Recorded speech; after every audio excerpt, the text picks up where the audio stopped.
Pascal. You are now rocking with that dude Pascal. What's up, everybody? We got some interesting information that just got released, and I want to share it with y'all. And yes, this has to do with the Idaho 4 unalivings. This whole situation that happened just a few years ago, a very short few years ago, with the 4 college students that lost their lives in the University of Idaho. Now, what's very interesting about this is, of course, Bryan Kohberger has been the main suspect, the main person. He is the person of interest. He is the one that has been locked up, and he is looking at a very, very serious trial right now for the unaliving of these 4 college students. But what has been revealed is something very interesting. And I want to share this with y'all because, like I said, this just kind of broke just recent. This was unsealed just recently, okay, in documents. We are now finding out that there was DNA. There was DNA found under the nails of a victim that are not Bryan Kohberger's, which is very interesting. Now, I know some of y'all out there are going like, yeah, I told y'all, Bryan Kohberger is the innocent guy and all that stuff. Well, maybe not. He could very well be the guy who did this. I still believe he has a part in this. Did he do the whole thing himself? Maybe, maybe not. But the fact that there is other evidence of DNA found under someone's nails, one of the victim's nails, says a lot to me. Okay, who are these other people, right? Whose DNA is this, right? So let's take a look at this, okay? This is, of course, they say Idaho murders trial rocked by curveball DNA evidence. This is very, very interesting, okay? So a bombshell, new court filing in the case against Bryan Kohberger has revealed that DNA from 3 individuals were found under the fingernails of the victim, Madison Mogen.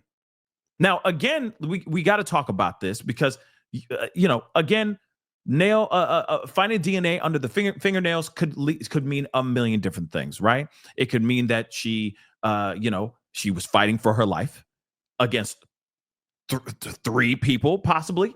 Okay, 3 individuals were found under the nails. 3 fighting 3 different individuals. You know what I mean?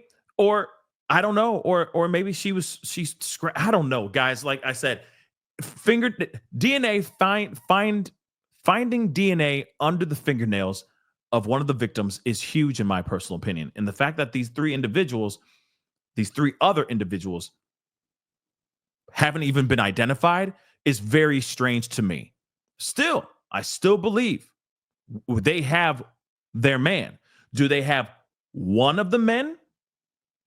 Or do they have their man? That is still the question that still remains. But they say in a court document that was filed on February 24th and unsealed Tuesday, the accused monster, okay, his defense team reveals the testing of Madison Mogen's left fingernail clippings unearthed DNA evidence from 3 unknown individuals.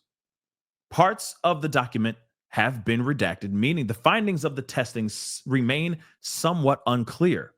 So, yet the defense indicates that the comparison to Kohberger's DNA is inconclusive, that he could neither be confirmed or eliminated as the source. So, however, this marks the first time it has emerged that there could be additional DNA evidence from the scene beyond the leather knife sheath. Remember, touch DNA was the topic for weeks, guys, revolving around Bryan Kohberger and his arrest, right?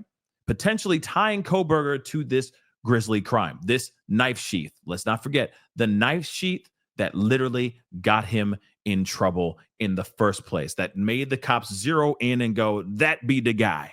And then they arrested him. Let's not forget he was a 30-year-old criminology student, okay, and he's being charged with the unalivings of Madison Mogen, Kaylee Gonzalez, Xana Kernodle, and Ethan Chapin, okay, in this close-knit college town of Moscow, Idaho, back in November 13th, 2022. Like I said, it was years ago, a few short years ago, but still years ago. All right. And of course, they were found brutally attacked inside their off-campus student home.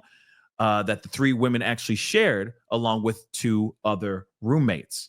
All right, and we already know the breakdown of Brian Koberger and his whole story.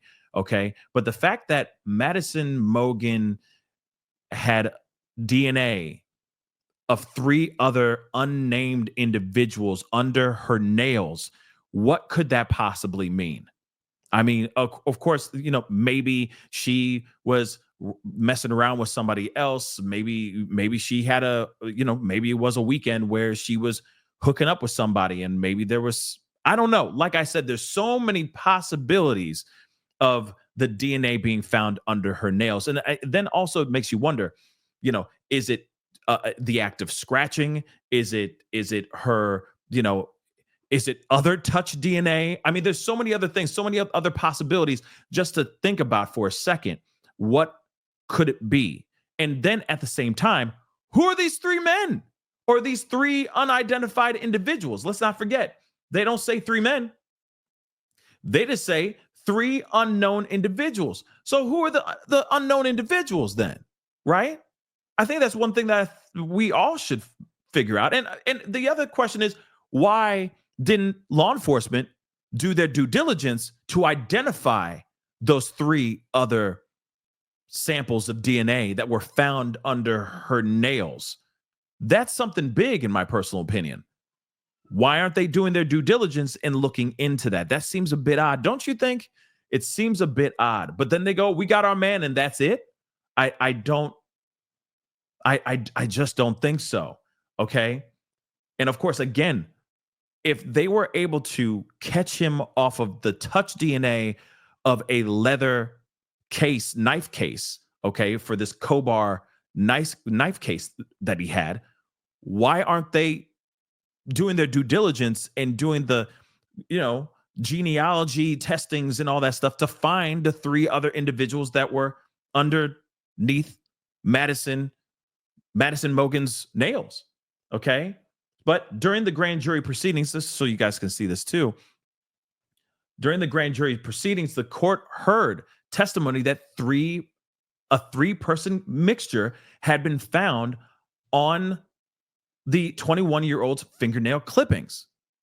The data from that sample was redacted as to Brian Koberger.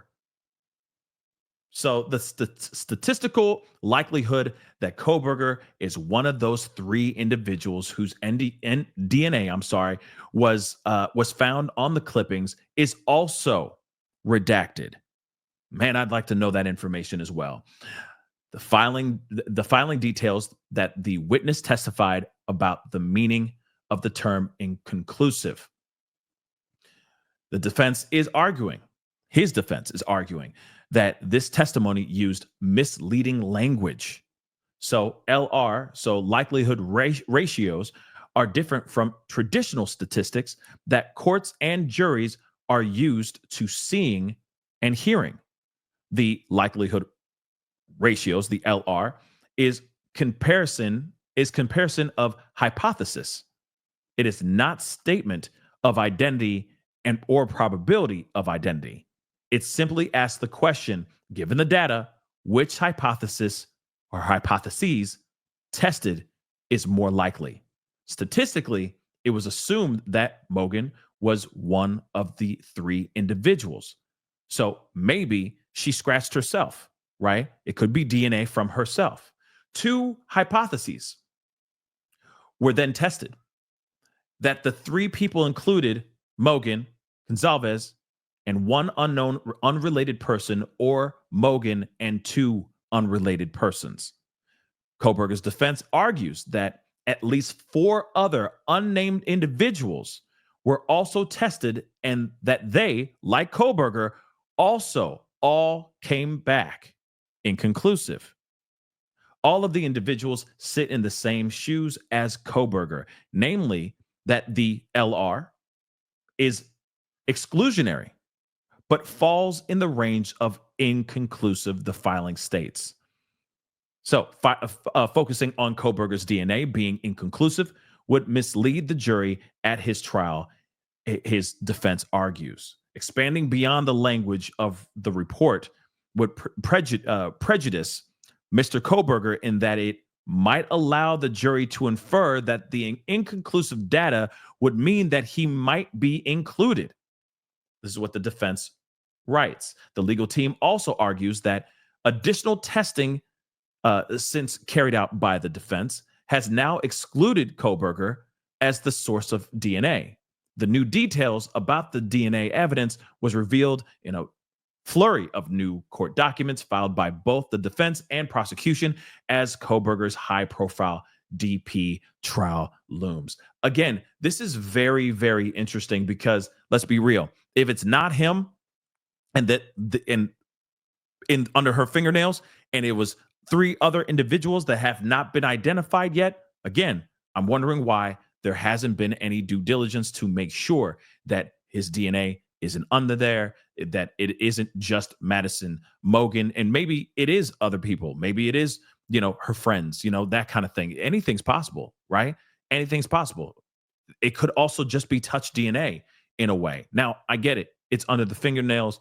But again, you got to remember, a hug, a handshake, a high five, grabbing somebody's hand, grabbing somebody's arm, that kind of thing. Those things can get underneath your nails. Okay. Yeah, I know a lot of people think, ooh, scratch. You know what I mean? Scratching as well. She could have been scratching, fighting for her life, trying to get away from any of these perpetrators that were in her home if it was more than just Brian Koberger. But what say you guys? Because this is very, very interesting and shocking information here. Real talk, very, very shocking information. What are your thoughts on this? Do you think that they have a good point here about this? Do you think it will stand in court?